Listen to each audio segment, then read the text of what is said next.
single year by the administration and the requests that came. Funding is not the problem. The problem was when in 2010, when there was an attempt to politicize it and to change it rather dramatically. Once there was a change to change politically what it was, almost every member of my party in the House voted against that change. If we stick to the original concept and not try and make it larger in scope or nature, it would not have received the problems that it did, meaning people voted against it. I had several women that approached my office, my official office, and they said, this should not be a partisan effort. I agree. But once it was that way, there was a strong vote by members of the House that said, let's not do that. Let's keep it to where it works, to where it will work now for the future and against the main instrument, and that is women who have violence in the workplace or in the home. And that's what we've got to be protected. So I did and others did also, and we should not politicize this just because one party is in control. Mr. Allred. Well, we disagree on this. The congressman voted against it in 2013. I certainly would have voted for it. And the congressman is now saying that it was because of political considerations in 2013 that he voted against it. Well, they now control the House of Representatives, and they have the complete ability to have reauthorized and fully funded the Violence Against Women Act in this last session of Congress. They did not do that. Congressman Sessions did not call on Paul Ryan to put this on the floor, to make sure that we got a vote for a full 5-year reauthorization. And I think he owes an explanation to people in North Texas why he did not. If they are now in control of this, if they now have the levers of power in which they can do what they think they should have been done last time with the Violence Against Women Act, why is he not done it now?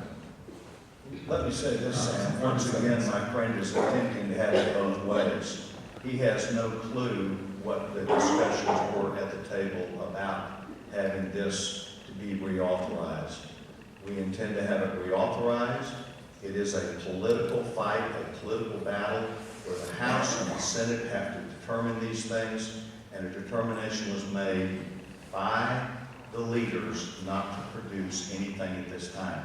But to suggest that I did not have an opinion would not be fair or truthful. The Social Security Fund is expected to run dry around 2034 without reform. Proposals include raising payroll taxes, raising the full retirement age above 67, or adjusting the inflation formula used to help retirees and other Social Security beneficiaries maintain their buying power. Mr. Allred, do you favor any of those proposals or something else? Well, I favor making sure that the Social Security Trust Fund is strong into the future and making sure that people have the ability to call on this earned benefit that they have paid into, that has been a part of coming out of their paychecks for years, and that I believe is a promise that we've made to them that we must keep. The tax bill that was recently passed, the tax bill is going to add, according to the Congressional Budget Office, $1.9 trillion to the deficit. That is already exploding the deficit. Is going to make it much harder for us to do this. And let's be very clear.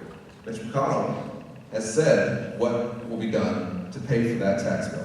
That they will make deep cuts to Social Security and to Medicare. To pay for a tax bill in which 83 cents out of every dollar went to the very top of our economy and to corporations that were doing the very best. So we're going to ask folks who are retired, like my family, who have paid into these programs, who rely on them to pay for an enormous transfer of wealth. And I think that's not the right thing to do. I think that's not who we are here in North Texas. We need to find ways to, and I'm willing to work across the aisle to find ways to make sure that the Social Security Trust Fund is safe and that it stays in good hands moving forward. But this tax bill is exactly the wrong direction. It's going to make it very difficult for us to do that. And they've already said that this will be where they go to get the funds for it. Congressman. Mr. Speaker, once again, my opponents are trying to have it both ways. I'll speak for Mitch McConnell. What Mitch McConnell said is that we need to find creative ways to continue to provide for Social Security and Medicare. The facts of the case are real simple. The tax bill that we and my opponent are talking about have added 4 million jobs to the rolls which pay into Social Security. These 4 million jobs were ones that were lost by the previous administration. A good number of them, Again, hold it with the comments. a good number of them because of the government demand for health care. But the facts of the case are, it was their attack on the free enterprise system, which is how I won this and how Again, the attack on the free enterprise system meant that Republicans were going to stand up for employers. Sam, there are 55,000 homeless people in Los Angeles. They are everywhere, and that comes because the progressives out in California have run employers out of town. We need jobs, and this is what the tax bill was all about. We have now have an opportunity for millions of more jobs that are waiting for workers to come, and the people who benefited the most are the lowest income workers who have an opportunity to make their lives better. It is not true. We are going to give IRAs, allow seniors to contribute to IRAs, and to allow seniors who may have retired to go and work as long as they would like to without a bonus limit, adding the opportunity for seniors to be in the workplace. Before we move to the audience questions, just one for each of you. Don't worry about rebuttals here. Congressman, you've been in office since 1993. No, sir. You want to guess again? Let's say you've been in Congress, is it safe to say, what, 2 decades? 1997, sir. 1997, so 2 decades, okay. You've been in office since 1997. Yes, sir. Okay. With plenty of seniority and experience in a district that supported Hillary Clinton, making your district somewhat purple these days, and a newcomer has you in a very tight race. Are you still the person to represent District 32? Thank you very much. Sam, I will answer that several ways, and the first one is this. My opponent ran his campaign and repeatedly became the self-professed most progressive of the 8 people that were in his primary. Repeatedly, he promised to be the most progressive. He promised that he would go not only for a single-payer system, but would do away with the tax bill, would move back all sorts of things, anything essentially that has been done over the last 2 years. I represent this same group of people and more, and there would be 505,000 people in this district that if Nancy Pelosi and my opponent get elected, would lose their employer-provided health care, and they call that Medicare for all. And that means a government-run program that would reimburse physicians at 40% less than what might be the regular insurance proposal for a group plan by an employer. I am not for a forced government plan. I'm for bringing those people up, and that's what the world's greatest health care plan does. Mr. Allred, while you're a very accomplished person, you've never held elective office before, and you're asking voters to choose you over someone, over a long-time congressman with seniority. So what's to gain from making the switch? Well, thank you, and I've already stated my healthcare position, so I'm going to leave that to one side. I think that now, more than ever, we need fresh ideas, and we need new leadership. We need to move in a new direction at a time when so many, as I said earlier, so many of our fundamental values are at risk. My opponent has seniority, but he has not used that seniority to help this district. When he comes back to his district, rarely enough, and holds a town hall, he says to the folks there, "You're probably saying you don't know how to listen."